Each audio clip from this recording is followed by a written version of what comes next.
जय हिंद दोस्तों, स्वागत है आप सबका। कैसे हैं आप सब? उम्मीद करता हूं अच्छे होंगे।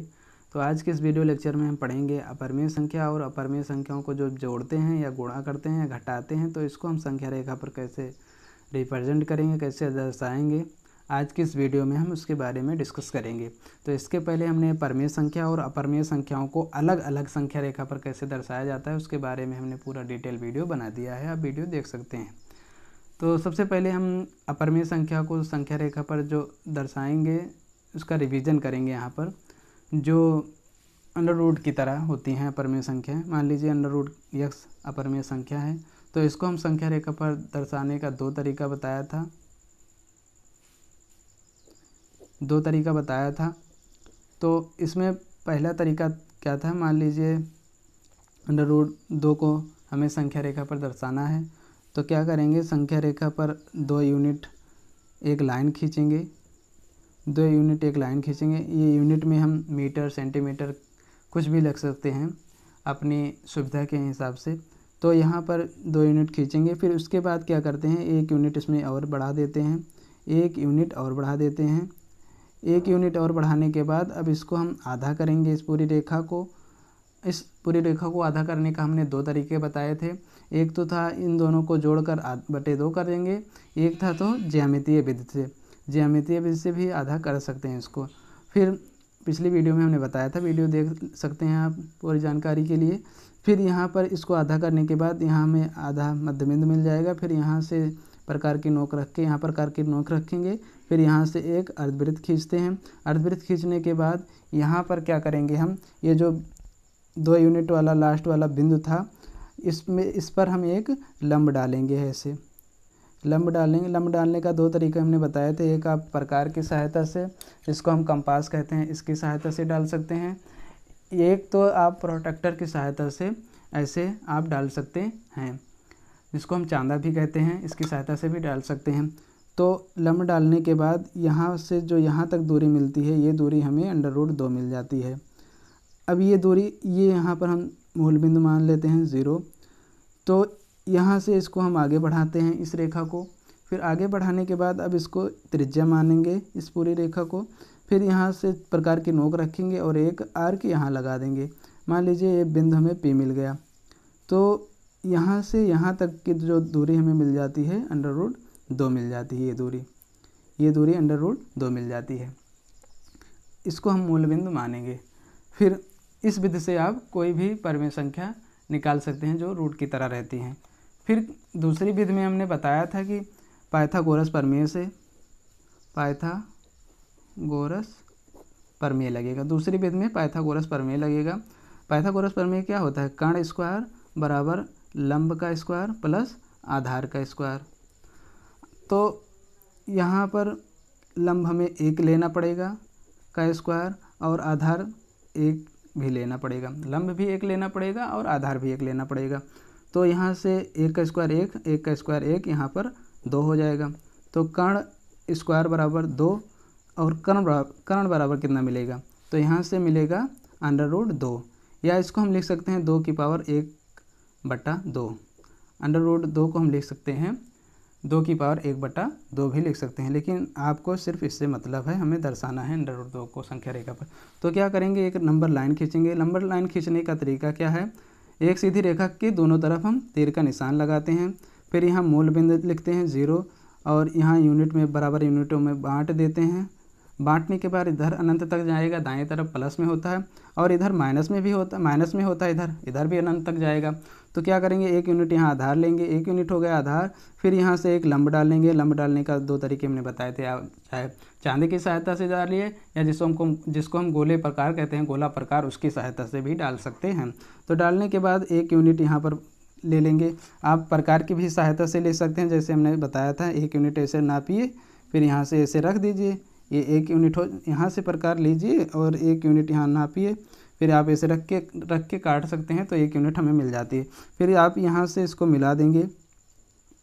मिलाने के बाद जो अब ये दूरी मिली हमें अंडर रूट 2 मिल गई। ये एक अभी इसमें पाइथागोरस प्रमेय लग रहा है जो हमने बताया यहाँ पर। तो ये दूरी हमें अंडर रूट 2 मिल जाती है। तो ये दूरी फिर इसको हम त्रिज्या मानकर प्रकार के नोक यहाँ रख कर एक करके यहाँ लगाएंगे, तो यह दूरी जो मिल जाती है यहाँ से यहाँ तक ये दूरी जो मिल जाती है हमें, इसको हम p मान लेते हैं, ये √2 मिल जाते हैं। तो ये तरीका था परमेय संख्या को दर्शाने का। तो अब हम देखते हैं कि जब परमेय संख्या और अपरमेय संख्या दोनों साथ में होती हैं तो इसको हम संख्या रेखा पर कैसे दर्शाते हैं। तो मान लीजिए हमारे पास संख्या है, संख्या कौन सी है, √2 + 3, ये संख्या हमारे पास है। तो इसको संख्या रेखा पर दर्शाना है तो कैसे दर्शाएंगे। सबसे पहले एक नंबर लाइन खींचेंगे,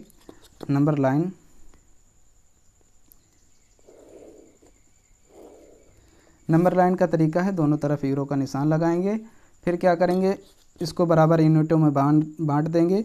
हम यहाँ क्या ले रहे हैं, इंच ले रहे हैं यूनिट में, ताकि आपको अच्छे से समझ आ जाए बड़ा बड़ा दूर दूर। तो यहाँ पर 0 लेंगे, इधर -1 हो जाएगा, इधर 1, इधर 2, इधर 3, इधर 4, यहाँ पर 4। तो इस तरह यहाँ पर अनंत तक जाएगा। फिर क्या करेंगे, यहाँ पर हम लंब डालते हैं, यहाँ पर लंब डाल दीजिए आप ऐसे, यहाँ पर इधर और इधर ये बिंदु हो जाएगा। तो यहाँ पर एक बिंदु डाल दीजिए, फिर यहाँ से इसको मिला दीजिए। इसको मिलाने के बाद क्या करिए, फिर यहाँ से एक यूनिट आप ले लीजिए। आप ऐसे भी ले सकते हैं यूनिट, देखिए ऐसे यहाँ रखकर फिर ऐसे मिला दीजिए। फिर मिलाने के बाद देखिए ये चाहे ऐसे भी काट सकते हैं, वहाँ बिंदु पॉइंट रख सकते हैं। देखिए यहाँ पर एक यूनिट हो गया, फिर ऐसे करिए और यहाँ पर एक यूनिट हो गया। तो एक यूनिट ये और एक यूनिट और एक यूनिट यहाँ पर। तो फिर क्या होगा, अब होगा ये कि इसको आपको मिलाना है, ये मिल गया। तो मान लीजिए यहाँ पर हम B बिंदु ले रहे हैं, यहाँ पर A, यहाँ पर हम O है। तो अब क्या करेंगे, अब उठाएंगे हम कंपास की नोक यहाँ पर रखेंगे, ये मिल गया। यहाँ पर रखकर यहाँ पर फिर क्या करेंगे, देखते रहिए क्या करेंगे। फिर यहाँ पर एक अर्क लगाएंगे ऐसे। अर्क लगाने के बाद जैसा कि हमने बताया था, अब ये दूरी हमें मिल जाती है यहाँ से यहाँ तक √2, ये बिंदु हमें √2 मिल गया यहाँ तक। अब क्या करेंगे, अब देखते रहिए, अब √2 मिल गया। अब हमें चाहिए √2 + 3। अब क्या होगा, अब यहाँ पर इसको हम 0 मान लेंगे, यहाँ पर इसको हम 0 मान लेंगे। फिर जितनी यूनिट यहाँ थी, यहाँ पर जितनी यूनिट थी, यहाँ पर अब हम बराबर यूनिटों में बांट देंगे इसको। हमें 3 निकालना है ना, √3 + √2 + 3। तो अब 3 बराबर यूनिटों में बांट देंगे इसको, तो यहाँ तक आएगा, यहाँ तक आ गया। अब यहाँ से यहाँ तक की दूरी 1, यहाँ से यहाँ तक की 2 और यहाँ से यहाँ तक की दूरी 3 मिल जाती है। अब 3 मिल जाती है यहाँ तक की दूरी। तो अब ये यहाँ पर हमें मिल जाता है बिंदु P, यहाँ लिख देंगे √2 + 3, यहाँ पर मिलेगा। आप अब इसको जांच करिए कैसे, यहीं पर ही आएगा या और कहीं आएगा। तो सबसे पहले √2 का मान क्या होता है, √2 का मान होता है 1.4142 और 1, 3, 5, 6, 2, 4 और ऐसे ही जाएगा, क्योंकि अपरमेय संख्या है, इसका कोई अंत नहीं है। फिर क्या करना है, इसमें फिर +3 ऐड करना है। यहाँ पर 3 लिख दीजिए, यहाँ प्लस लगा दीजिए, इसको ऐड करना हमें। तो क्या मिलेगा, 4.4142 ऐसे अनंत तक। फिर यहाँ में 4.41 मिल गया ना। तो अब यहाँ पर देखिए संख्या रेखा पर क्या वही मिला है ना, तो 4.41 4 के ही बाद तो मिला है यहाँ पर बिंदु, तो इससे सिद्ध हो जाता है कि यहीं पर ये बिंदु आएगा। फिर देख लीजिए, अब देखिए √2 - 3 को अब जब इसको घटाते हैं